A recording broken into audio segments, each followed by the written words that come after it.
حدیث میں ہے کہ ایک مشرک سرکار دو جہاں کی خدمت میں آتا ہے، آ کر کہتا ہے یا رسول اللہ، میں نے انسانی ہمدردی کے تحت ایک بہت بڑا کام انجام دیا ہے۔ آپ نے پوچھا کون سا کام؟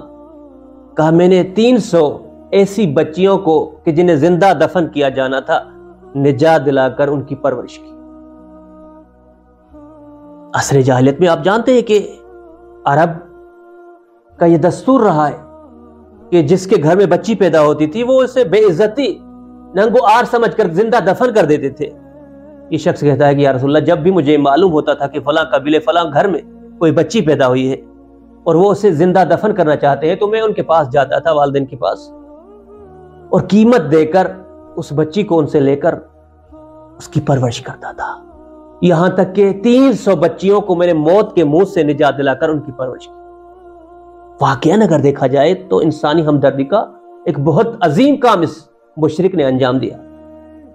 قرآن جہاں فرماتا ہے کہ اگر ایک انسان کی زندگی آپ نے بچائی، نجات دی اسے، تو گویا پوری انسانیت کو نجات دی۔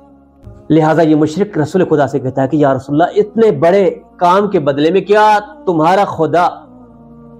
قیامت میں، آخرت میں مجھے کوئی اس عمل کا اجر دے گا یا نہیں؟ آپ حضرت نے اس مشرک کی جانب دیکھا اور دیکھ کر فرمایا کہ میرا رب تمہیں اس کام کا کوئی اجر نہیں دے گا، آخرت میں تمہیں کوئی اجر نہیں ملے گا۔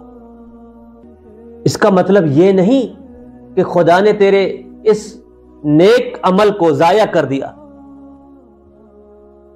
تمہارے نیک عمل کو ضائع نہیں کیا، وہ باقی ہے، اس کا اجر و ثواب تمہیں اسی دنیا میں خدا کسی نہ کسی طریقے سے عطا فرما دے گا۔ لیکن چونکہ تم مشرک ہو، خدا پر، اس کی وحدانیت، اس کی توحید پر ایمان نہیں رکھتے، لہذا تمہارا عمل آخرت میں اس کا اجر تمہیں نہیں ملے گا۔ یعنی ایک بنیاد قائم کر دی سرکار دو جہاں نے کہ آخرت کا اجر اس سے ملتا ہے جس کا عقیدہ درست ہو،